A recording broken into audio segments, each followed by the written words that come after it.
Live from London, this is Bloomberg Daybreak Europe. I'm Lizzie Burden with your top stories.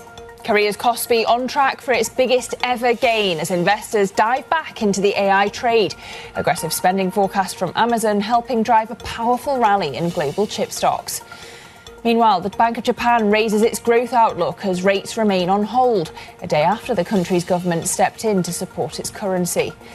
And President Trump says the US-led Board of Peace has reached a deal for Hamas to disarm. But questions remain over the extent of any agreement.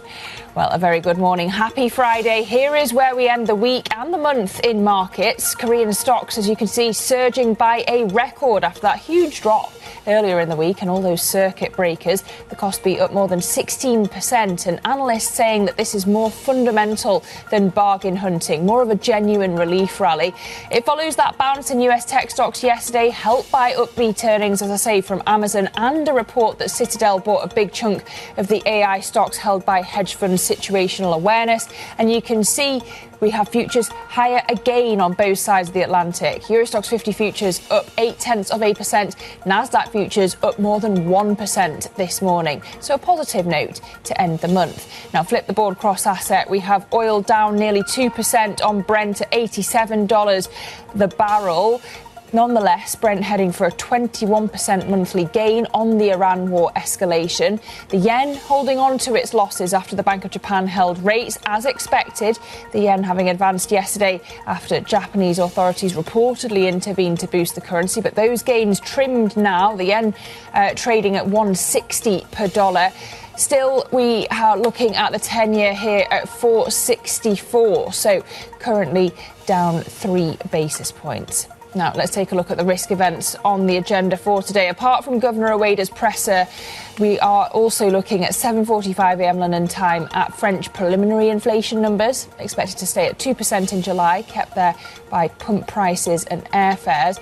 Then at 8:55 a.m. it's German unemployment data, and at 3 p.m. London time it's the University of Michigan sentiment numbers, expected to show consumers still concerned about the inflation outlook and borrowing costs as well.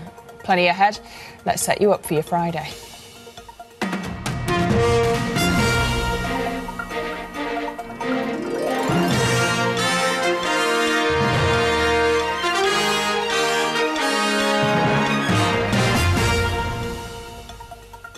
We begin with Korean stocks having jumped by a record, rebounding from this week's rout.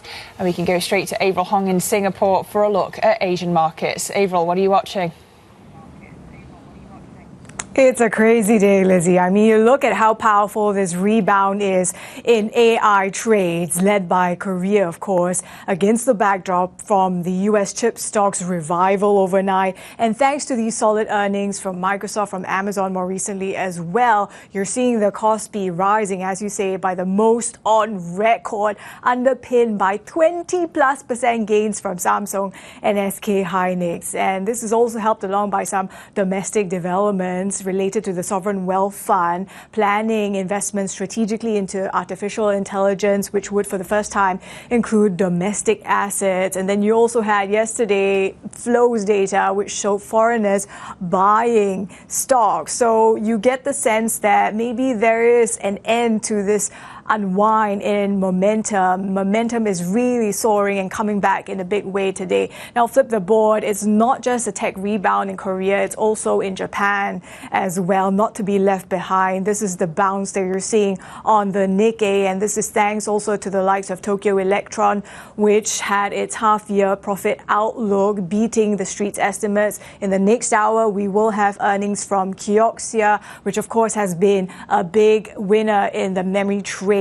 But look as well at what we're seeing in the Japanese currency. Some of that pressure is coming for the export-related names, and this is coming after the yen gained by the most in more than 2 years, following on from reported intervention. Of course, we did get reporting that some of this was from Japanese officials buying the yen, and then a follow-through from the New York Fed on the rate check.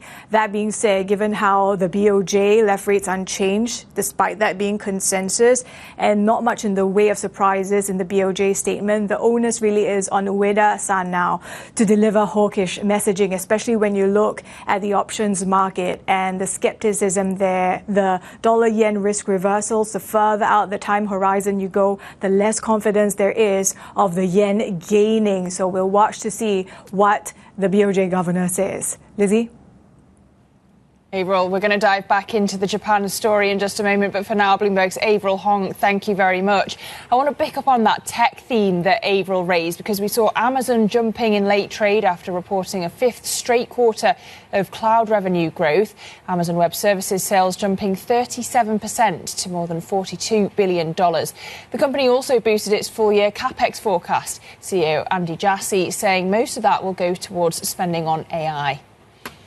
We now believe we will spend approximately $220 billion in cash capex in 2026, the higher cost of memory pushing this number up from our prior estimate of about $200 billion. But even at that amount, we will still not have enough capacity to meet all the demand we have in 2026, and I believe this dynamic will also be true in 2027 too. But it was a different story for Apple, forecasting lower than expected revenue growth of 9 to 11% in the coming quarter, with the iPhone maker's outlook hit by supply shortages, which CEO Tim Cook warned will affect more of the company's products in the months ahead. Cook described the memory shortage as a, quote, 100-year flood, while adding that the issues were fueled by stronger than forecast demand for the iPhone and Mac. Well, that's tech. Turning back to Japan now. The Bank of Japan, as Avril says, holding rates and upgrading its economic growth forecast as investors await comments from Governor Ueda later on this morning. The central bank's rate decision comes a day after Japan intervened to support the yen, triggering the biggest intraday move higher for the currency since 2023. Now, the US is said to have played a role in the intervention, and Treasury Secretary Scott Bessent gave his views on the yen in an interview with Fox Business. Japanese yen seems very undervalued to me. The currency is very cheap. The economy is doing well. The prime minister is very popular and enacting very strong policies. And I think we're going to see the fundamentals come through at a point that the market will realize the yen is undervalued and should strengthen. Bloomberg Sherry-Ann has more for us from Tokyo. Good morning to you. Lots of questions here. I mean, how significant is it that the US got involved? Could we see another round of yen intervention after Governor Ueda's presser? And really, what are you going to be listening out for when Governor Ueda speaks after this decision? The intervention, suspected overnight and confirmed by sources to Bloomberg that Japanese authorities had actually stepped into the markets to support the currency, was what made this BOJ meeting more exciting, because it was supposed to be a routine meeting where 52 economists surveyed by Bloomberg were expecting a hold by the BOJ. Well, we saw now them carry out that hold. Only one dissent by one member that wanted to hike rates. But it's still the question of, will intervention continue? I mean, we have heard finance minister officials in the past quote the rules from the IMF, stating that 3 days of intervention only count as one single operation, and that 3 interventions within 6 months are consistent with a free floating exchange rate regime. So could we see more done in order to support the currency, especially given that, yes, when there was action last night, we saw that spike of about 3.3% to see the best day in over 2 years. Right now, we're still under pressure, given that perhaps the markets did not get that hawkishness coming from this BOJ decision as well. We saw a little bit more downside pressure on the Japanese yen, despite the fact that in the statement, BOJ officials had talked about how risks were skewed to the upside for inflation. They had also upgraded their growth forecast for this year, which means that potentially we could see more tightening in the months ahead. OK, thank you very much for that. That's Sherry-Ann out of Tokyo as we look ahead to that press conference. Well, turning to the Middle East now, and President Trump says that his US-led Board of Peace has reached a deal for Hamas to disarm. But there are still questions about the extent of the agreement and when it will take effect. Let's go straight to our Bloomberg Horizons Middle East and Africa anchor Abir Abu Omar for more. Abir, what do we know about this deal, and what have we heard crucially from Hamas as well? Good morning, Lizzie. Well, I mean, you just said it in your intro. A lot of questions still linger around what exactly is in this deal. And that is exactly what we're looking for.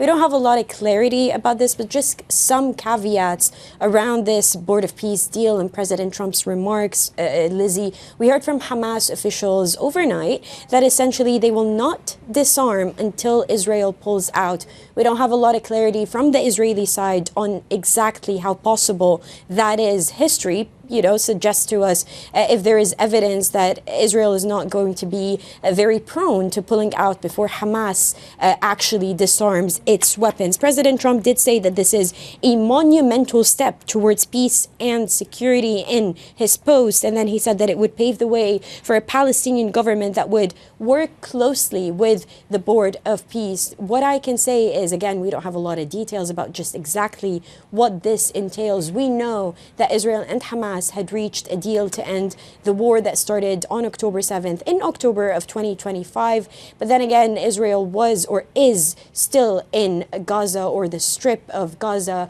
And then what it would take for Israel to leave is this situation of them asking Hamas to disarm, Hamas saying no until Israel does that. No details in the blueprint itself, and it would take multiple weeks and months to implement, according to our understanding. And so this is the preliminary version of what we understand is this deal.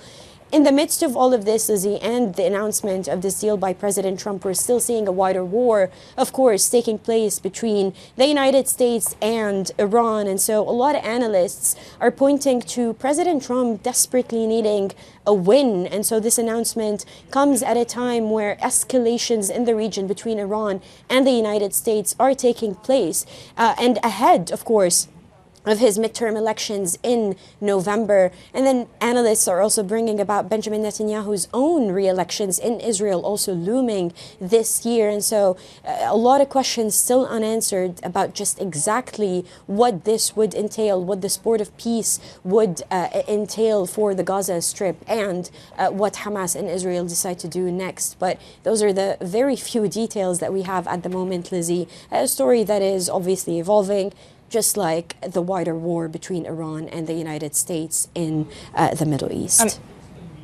And of course, on the latter front, we shall keep an eye closely over the weekend, because it's obviously when a lot of developments often happen. Abir, thank you for the update. Have a great weekend. Bloomberg's Abir Abu Omar. Well, still ahead, Ken Griffin's Citadel comes to the rescue of situational awareness, the hedge fund led by a man who was once described as the Nostradamus of AI. But first, the French insurer AXA reports first half profit higher than the same period a year ago as it assesses the impact of European wildfires. We'll speak to the CEO next. This is Bloomberg.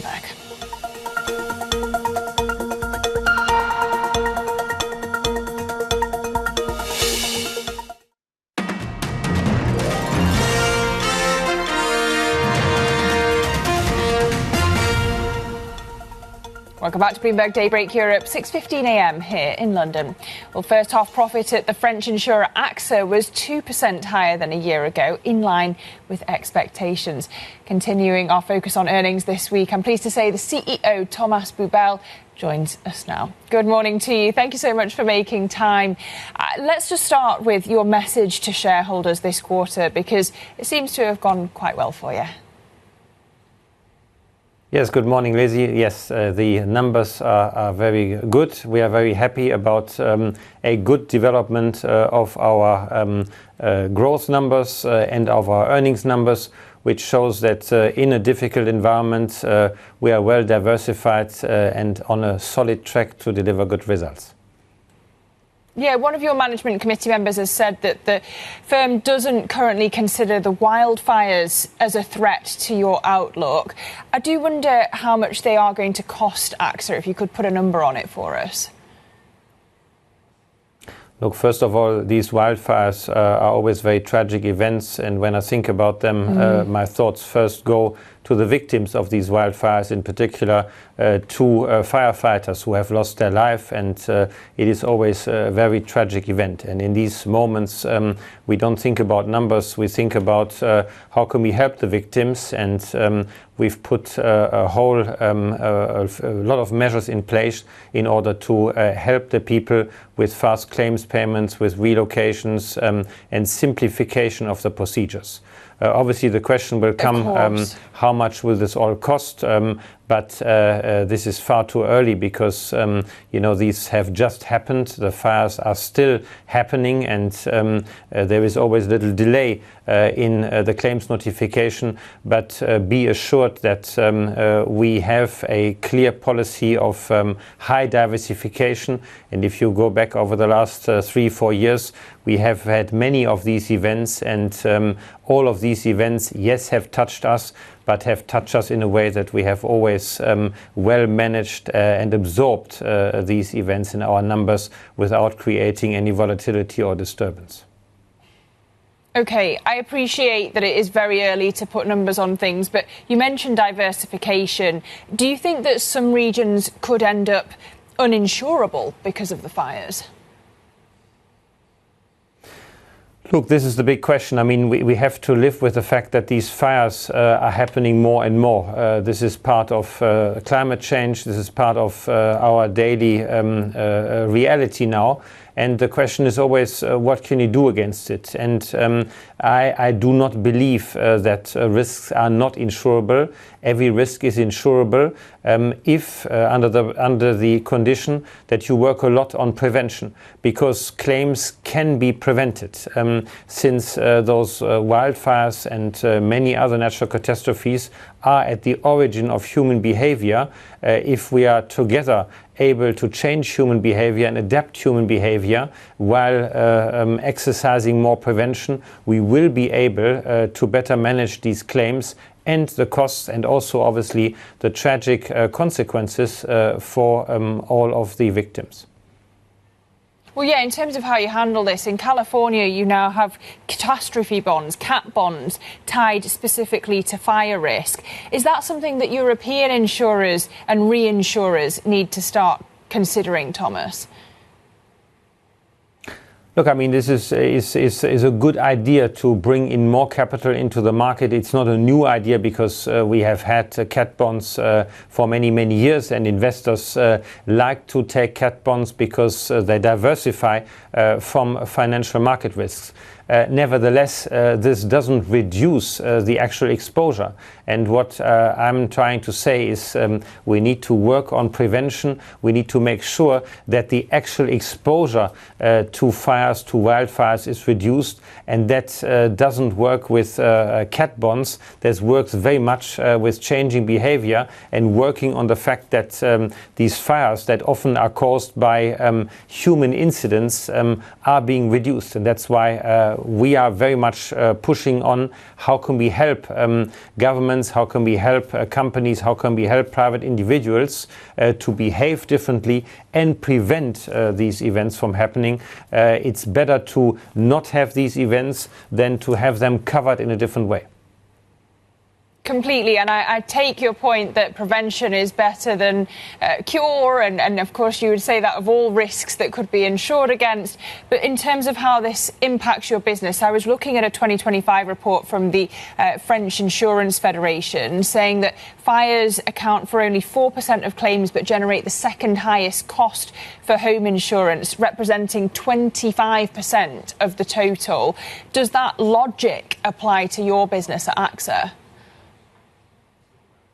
Yeah, look, I mean, these numbers are also, you can find them in our numbers as well. But what is important is that we look exactly where those claims occur, which we do because we have a very large database, and then make sure that we use this data to help our customers to prevent further claims. Because again, we need to bring the cost of claims down. We live in an environment in which risks are increasing, cost of risk are increasing, and in order to ensure insurability, the only way is to help our customers and society at large to better manage and reduce these risks going forward. Thank you so much for giving us your perspective on those wildfires. Of course, a pertinent issue at the moment, but really great to hear about your results as well. Thomas Buberl, CEO of AXA, thank you for your time this morning. Well, coming up on Daybreak Europe, a hedge fund started by a 20-something former OpenAI researcher gets hit by this month's AI sell-off. We'll bring you that story next. This is Bloomberg.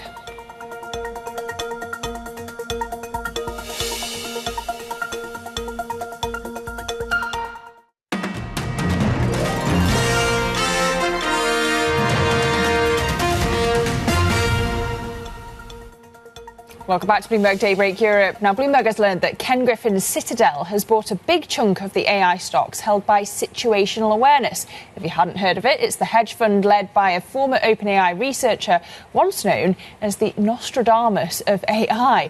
Aschenbrenner came to prominence in 2024 after writing a viral essay about the future of artificial intelligence. And he started the hedge fund 2 years ago, despite having zero investment experience. We're told, however, its assets have plunged over the course of this month. And we can get more now with Bloomberg's Anthony Stevens, because, Anthony, this sounds like a niche story, but actually it's important for sentiment today in markets. Yeah, he's a really prominent AI investor. So retail, he is very heavily followed. You know, you have one of his YouTube podcasts has over 500,000 views. His X account has over 200,000 views, and this is despite him putting out some pretty terse AI content. He is a domain specialist. He's grown his fund from around $225 million to over $20 billion at the peak, with concentrated bets on AI, whether it's in the energy space, in the chip space, in the computational space, in private markets. So he's an AI specialist, but unfortunately, he's been caught out by a combination of leverage and volatility. And in the insane volatility that we've seen the last month, he was on the wrong side of things. And it looks like the prime brokers who lent him this money have come asking for some of their margin back. To raise this money, he looked like he was trying to sell some of those private stakes, but in the end, what's happened is Citadel has bid him at a discount for that portfolio. Now, that trade being completed has driven some of the reversion as some of that selling pressure from his fund eases in the AI names. So you see the portfolio that he holds being up around 15 to 20% across the United States. This includes a pretty large holding in SK Hynix ADRs. If you remember, Situational Awareness was also prominent in being a cornerstone investor in the Hynix ADR. So it is very important that that selling pressure is now relieved, and you can see the almost celebratory reaction in SK Hynix ADRs, which went to a 56% premium in the US and are now trading anywhere from 25 to 30% up in Korea. Okay, Anthony, thanks for tying all that together for us. Bloomberg's Anthony Stevens there. Now, to some other top stories we're following for you around this morning. Staying in tech, Anthropic says that its AI models breached 3 organisations during recent cybersecurity tests. It comes a little more than a week after its chief rival OpenAI disclosed a similar incident. In a blog post, Anthropic says it found 3 instances in which its Claude AI tool accessed the internet and then hacked into external organisations. Elsewhere, turning back to earnings, Crédit Agricole has reported better than expected second quarter numbers as income rose at its French retail business and its asset management arm reported a record profit. The bank's CFO joins the opening trade for an interview at 7:30 a.m. London time. Turning to football, FIFA says that it'll proceed with a consultation on its controversial plans to bring private investment into the World Cup and other football tournaments. Europe's football governing body UEFA says that its members will boycott all FIFA tournaments, while North America's CONCACAF has also rejected that proposal. Well, coming up on Bloomberg Daybreak Europe, we'll dig into a busy week of central bank action with Lauren van Biljon from Allspring Global Investments. Plenty to discuss from all those central bank action moves this week, or lack of, to the impact on the bond market. So stay with us. This is Bloomberg.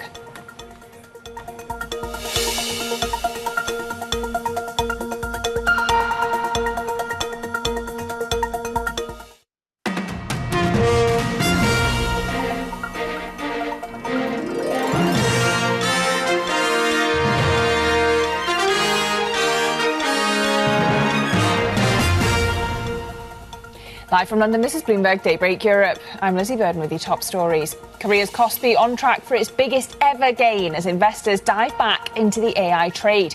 Aggressive spending forecasts from Amazon helping to drive a powerful rally in global chip stocks. Meanwhile, the Bank of Japan raises its growth outlook as rates remain on hold, a day after the country's government stepped in to support its currency.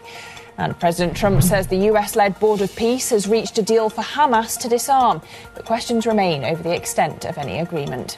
Well, a very good morning. Happy Friday if you are just joining us. 6:30 a.m. here in London. This is where we end the month in markets. Korean stocks, as I say, surging by a record after that huge drop earlier on in the week and all of those circuit breakers. The Kospi currently up 18% in Seoul. Analysts saying that this is more fundamental than bargain hunting. It's more of a genuine relief rally that we're seeing right now, and it follows a bounce in US tech stocks yesterday, so helped by those upbeat earnings from Amazon and by that report, as we were just discussing with Anthony Stevens, that Citadel bought a big chunk of the AI stocks held by the hedge fund Situational Awareness. So you can see the mood is positive across the world. European stocks 50 futures up 0.8%, and Nasdaq futures pointing to even more gains, up more than 1% this morning. A positive note to end the month.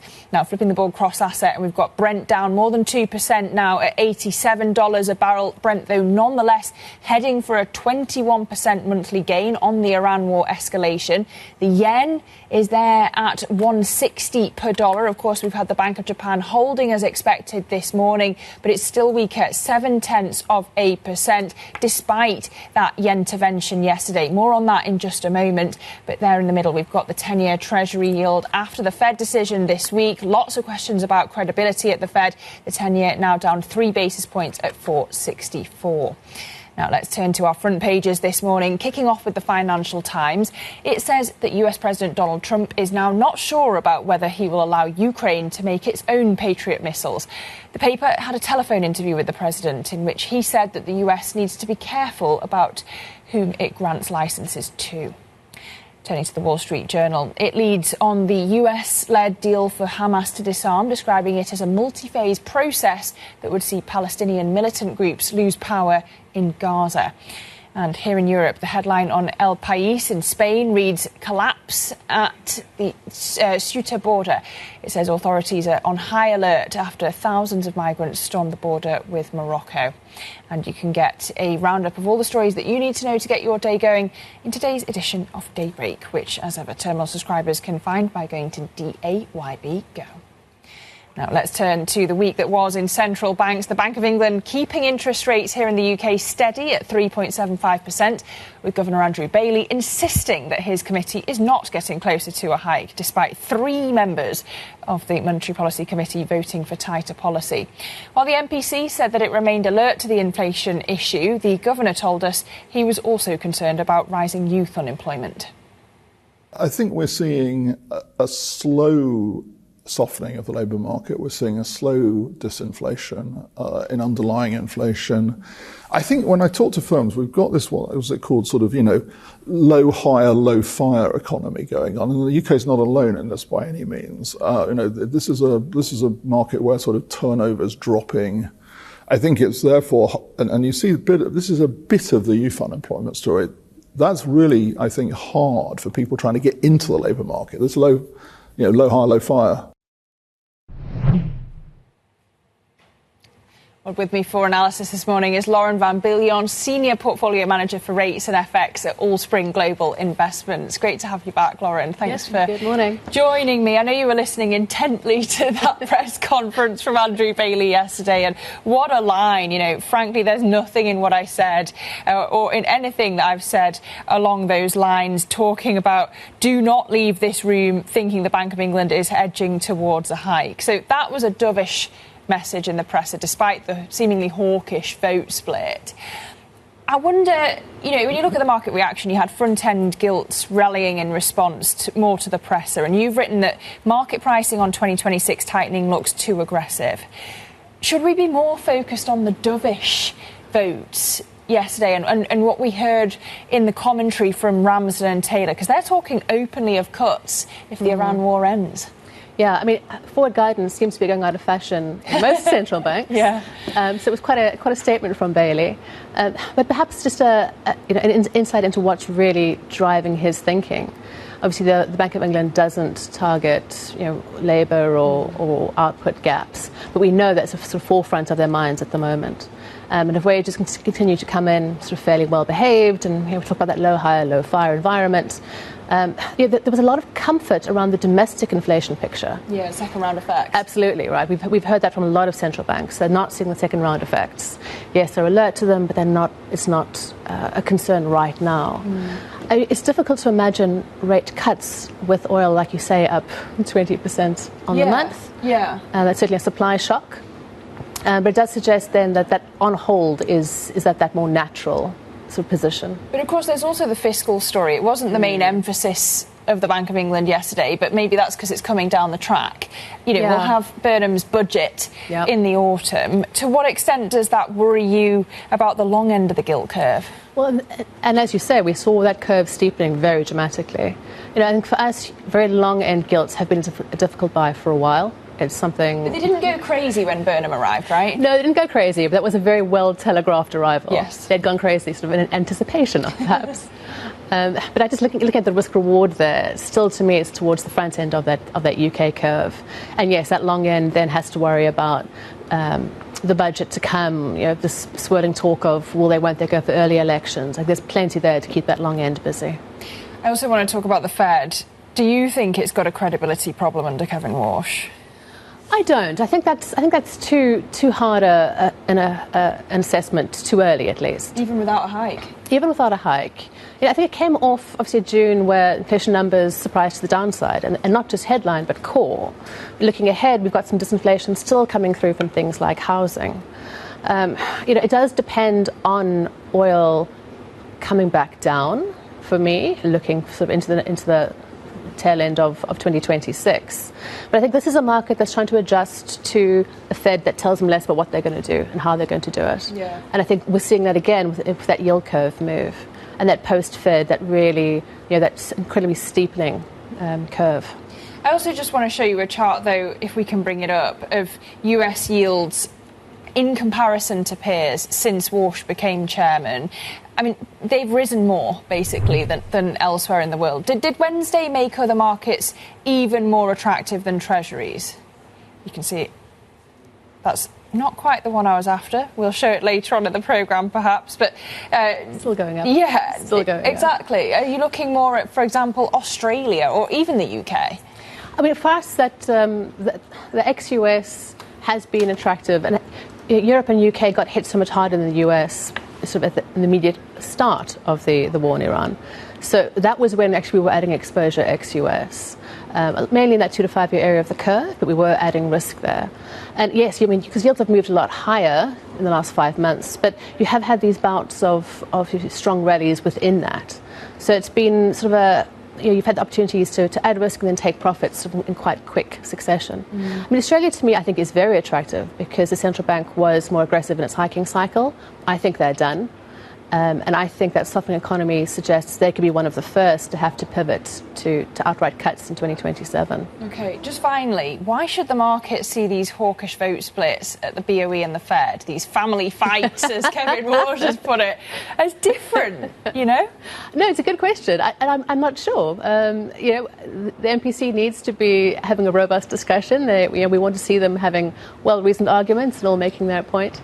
I suppose the issue is the Fed feels slightly more politicized, doesn't it? Given all the events of the year, whether it's around Fed spending, whether it's around investigations, whether it's around the pick for the chair.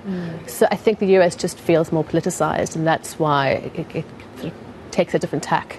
Okay, really interesting. Lauren, thank you so much for coming in this Friday morning. Lauren Van Biljon, Senior Portfolio Manager for Rates and FX at Allspring Global Investments. Well, coming up, the French car parts maker Forvia reports better than expected first half profit, and the CEO, Martin Fischer, will join us next. This is Bloomberg.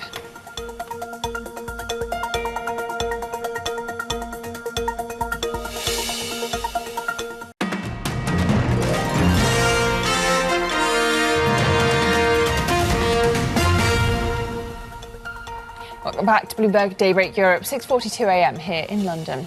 Well, turning back to results now, the French car parts maker Forvia has reaffirmed its guidance for the year after reporting better than expected first half operating profit.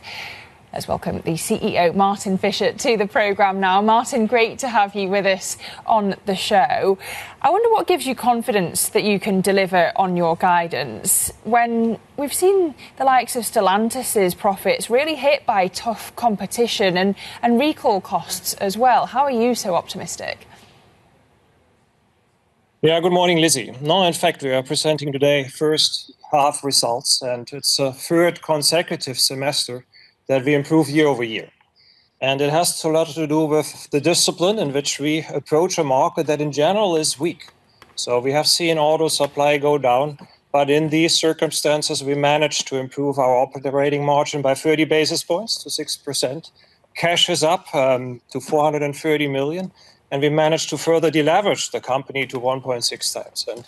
And all that, also order intake was good with 15% up over prior year. So we have a strong start into the year. And the capability of our teams dealing with inflation, with uncertainty in the economy, gives us that confidence for second half year. We are cautiously looking at the market, but we are confident in our actions. Mm-hmm. But how do you feel about Chinese competition in Europe? What are the risks and opportunities there?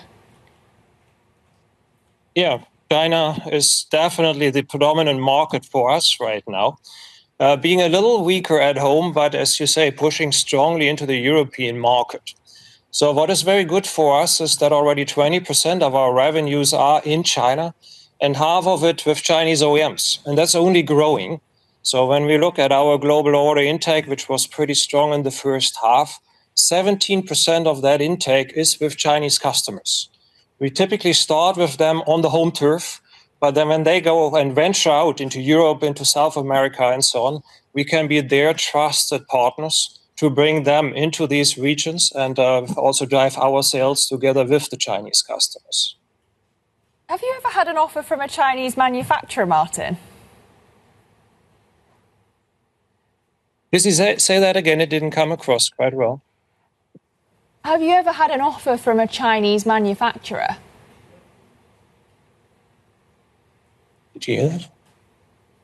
Sorry, it didn't come through. But I thought it was about Chinese manufacturers. And yes, we have a diversity of them. So our very traditional partner is BYD. So we have been strong with them over the past years. And since we have been extending our portfolio.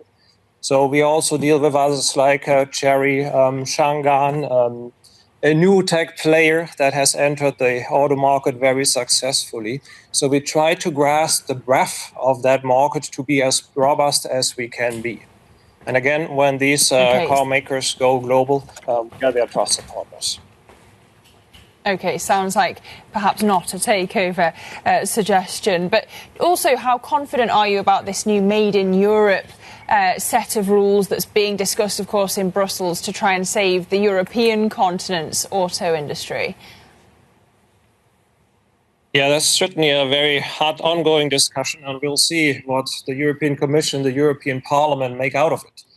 Us as a car part supplier, for us, it has always been important to be local for local. That's the most robust supply we can offer to our customers, and that's why we are strong in Europe, but equally strong in Asia or North America. So we are robust against that kind of legislation. As a European citizen, I think we deserve well a bit of political support for our businesses and for our economies. And I think local content can be one of these levers that other regions like North America already apply. Well, yeah, because you've got this new decree in China making clear that there's no real desire to share Chinese EV tech know-how with the Europeans. So I wonder how that can be squared with, the kind of Chinese partnerships that the likes of Stellantis are trying to do. Yeah, I think the European OEMs are very well inventing and reinventing themselves. And I have no doubt in my mind that when it comes to electrification, electronics technology, they are catching up. So that is pretty clear to me. At the same time, what our customers see is just an incredible speed in the Chinese marketplace in the development of new technology and vehicles. And I think customers like Stellantis of ours, Renault and so on, they want to tap into that potential. As we do, so also our presence in China is pretty strong. And we develop part of our product portfolio, part of our innovation also in that ecosystem that is very fast and very strong in China. Just finally, Martin, I'm really interested to hear how you're building your footprint when it comes to defence. I'm thinking about AI-powered air defence and counter-drone systems. What are you doing there? Yeah, in general, I mean, where the automotive market is somewhat stable but not growing, we have looked for ways to diversify. And we do that both in the auto sector, where we regionally diversify, and then also go into new product technologies, into the commercial vehicle segment. But we do it also in adjacencies. And defense is one of those for us, where we have been active for a longer time, but now we boost that up. So we have this week announced our first contract to produce drones. And that gets us into this space. The way we conquer is basically on two fronts. We have good industrialization capabilities and capacities. And on the other hand, we have products and technologies that qualify. So now, based on that first contract we have also established a dedicated team. And we are going to very seriously explore that space and add business after business. Okay, really interesting, Martin. Thank you so much for making time for us this morning. Martin Fischer, CEO of Forvia. Well, let's turn back to the wildfires that we were discussing with AXA earlier on in the programme. A group of scientists warning that climate change made the weather that fuelled Europe's recent wildfires at least twice as likely in France and at least 20 times as likely in Spain. The alert from the World Weather Attribution Group comes after fires consumed hundreds of square miles near the cities of Bordeaux and Madrid. Fire crews are also tackling sizable blazes in England and in Greece. And we can bring in our Bloomberg climate reporter, Joe Wirtz, for more now. Joe, thank you for joining us. Just give us some context here. You know, we're kind of in the thick of things at the moment, but how severe have the blazes been across Europe this summer compared to history? Yeah, they've been remarkably, severe. These are, rapidly moving, quickly developing wildfires, that have spread quickly through the undergrowth and the wildland areas near Bordeaux and Madrid. And in some cases, there's been reports on the ground from firefighters that these are the types of wildfires that have created firestorms. They're capable of producing really their own weather systems, these big clouds and powerful downdrafts that can further spread the flames. So this is really a new era of wildfires. We've seen these in other places in the world, but in some cases, particularly in France, these are the first time we've seen these types of storms, firestorms and wildfires. These outbreaks of these really dangerous fire conditions. So it is a case where we can actually use the word unprecedented. Yeah. I was talking to AXA earlier on in the programme, who, of course, have a perspective on this from the insurance side. And the AXA CEO saying, it's really all about prevention. That's right. I do think we have to talk about whether it's changed the policy perspective. Yeah. Have we actually seen policymakers really changing their views? Does it look like we'll get proper action on this? That's a good question. I mean, fire scientists are pretty clear. We are now in this era, and these fires are happening, and they're starting. They're dangerous, and they move quickly, and are extremely dangerous. And now that they're here, it's really a matter of responding to them, not just extinguishing them when they ignite, using these very expensive, aircraft regimes to dump water or fire retardant on these things from the air. It's just forced a huge mobilization of both of firefighters and resources. We've seen a record number of EU firefighters deployed across across the continent to battle these places. And like you said, really a lot of conversation now about how to manage the land, manage communities now that these fires are here. A lot of this work is extremely expensive and cumbersome, time-consuming. We're talking about, manually managing land, thinning brush and trees, and really getting on the ground in these communities where this land is managed. And in some cases, this is abandoned agricultural land, former farms, and a complicated structure of which authorities in charge of these lands. Is it privately owned? Is it under a local department or prefect? And really the nitty gritty of having to manage this on the ground is where a lot of the prevention solutions, I think, are going to lie. Yeah, so many angles to this story. Joe, Yeah. thank you for bringing us that reporting. You bet. Bloomberg's Joe Wirtz. Well, plenty more coming up on the programme. Don't go anywhere. This is Bloomberg.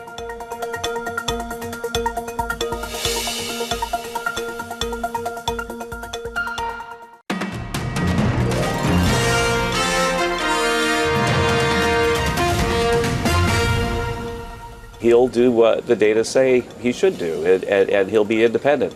And the fact is that the data right now are taking the pressure off the Fed, and I think that the markets will get around to seeing that. Maybe they need another couple of prints like the one we saw today from PCE. But we should also talk about the GDP numbers today a little bit, because I think that they've been miscovered quite a bit. White House National Economic Council Director Kevin Hassett there in defence of Fed Chairman Kevin Warsh, referring to that 0.1% drop in PCE last month shown in yesterday's data. And I promised you this chart earlier with Lauren van Biljon. It does show us how you've got global bond investors looking away from treasuries for other opportunities around the world, as we have that theme of Fed credibility rearing its head this week, given the vagueness in Fed communications under Warsh, as well as the lack of a hike this week. Now, the other theme of the week, of course, has been the roller coaster ride on the Kospi. So flip the board. Korean stocks surging by a record today after that huge drop earlier in the week. All those circuit breakers as well.